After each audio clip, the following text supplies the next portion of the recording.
Yeah. Yeah. So for those that weren't aware of SB14, I mean, it has really been the story for the last week or so in Sacramento.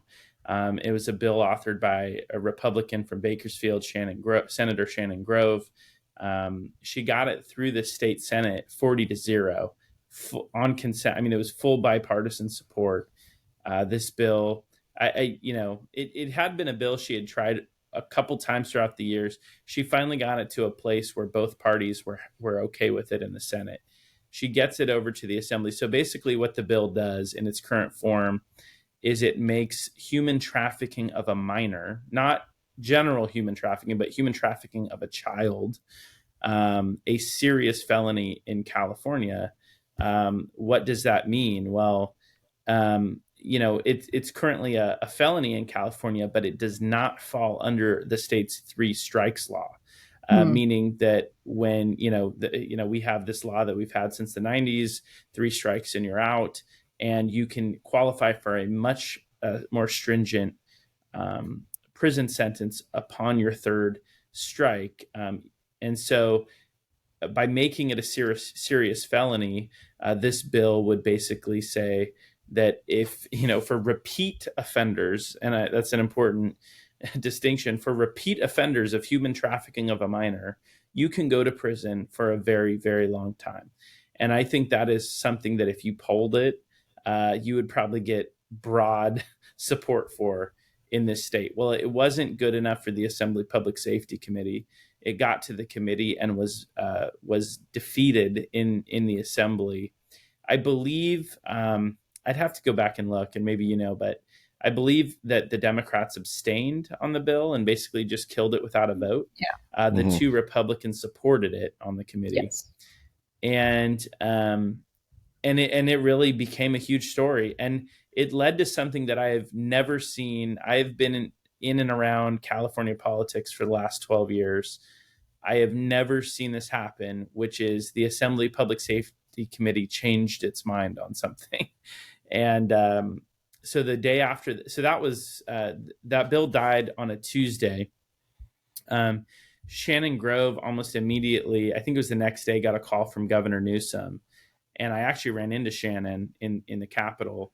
And I said, what did the governor say to you? And she said, well, I was sitting in a meeting. I got the call. It said Gavin Newsom on my phone. So I was like, I better take this. So she answered it. And the governor said that he was very upset by the failure of that bill and that he wanted to help make it right.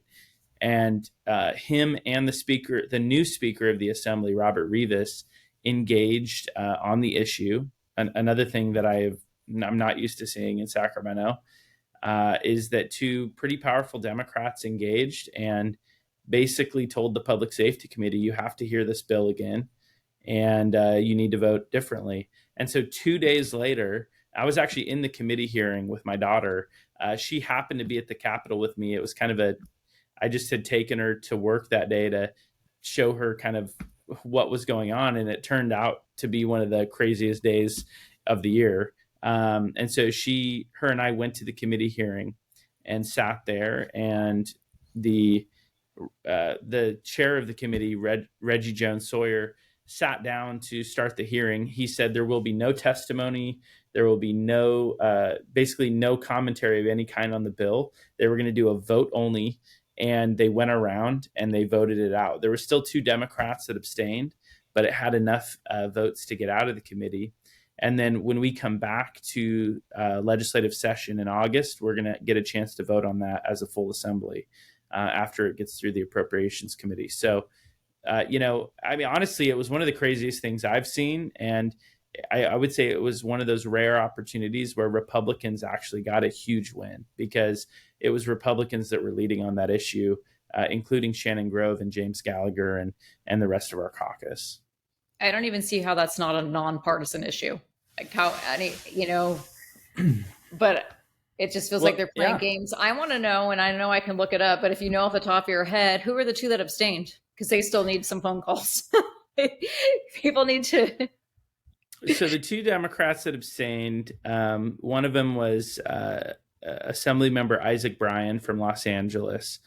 And And the other one, interestingly, was Assemblywoman Mia Bonta, who Oh, is the okay. wife of our Attorney General Right. Rob Bonta, which to me, I I don't know. To me, that says a lot. This is, as an attorney general, and obviously she's not the attorney general, but our attorney general is literally our state's top law enforcement officer. Mm-hmm. Mm-hmm. He, I mean, his job is to keep kids safe from human Yeah. trafficking and a number of other things, right? And so I was I was a little dismayed that it didn't get full support, right? Especially after coming out of the Senate 40-0, which, by Yeah. the way, is not. There are a lot of very progressive people in the state Senate, so this wasn't something that was, some crazy right wing Yeah. bill, right? According to them, right? This was a bill that got support from every progressive member of the Senate, so it was really, really upsetting to see that. Yeah, I'm really glad with how that turned out so far, but it's ridiculous that it got there. Embarrassing, Like, sad, pathetic. all of the above.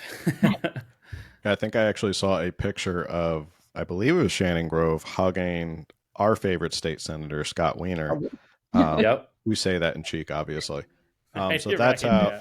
that's how unanimous it was. It's Yes. Yes. when you describe it that it was, they're only making it so that if you're a repeat offender of child human Second time trafficking, offense. Yeah. yeah, if you're a repeat offender, it should be your first offense should be a serious Absolutely. penalty. Yep. So it's not even that draconian or that harsh.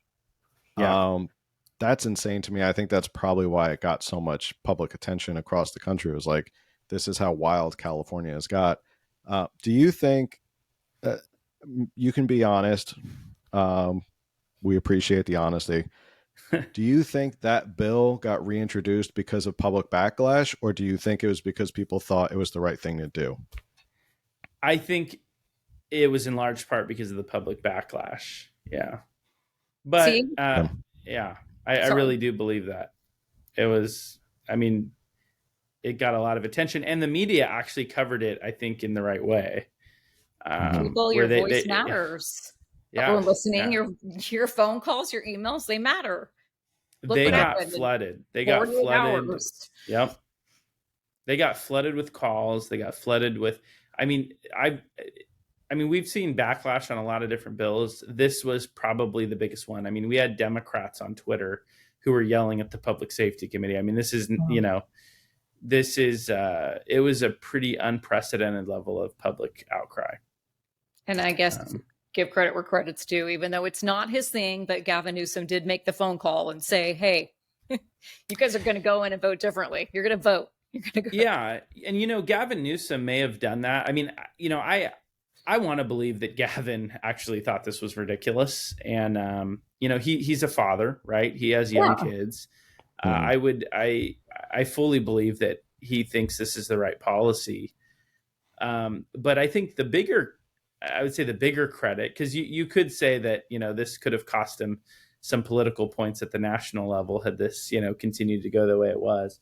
But I think the bigger credit actually goes to our new speaker, Robert Rivas, who I think still has a long ways to go in showing exactly how he's going to lead the assembly. But he actually stepped out that the day after that and said that he wanted to make this right. And he's not running for president, right?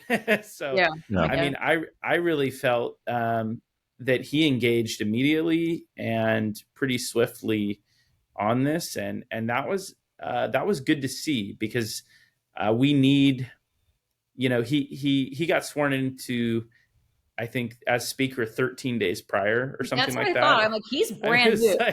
Yeah, I mean, he's brand new, and so everyone's kind of waiting to see how is this guy going to lead the assembly.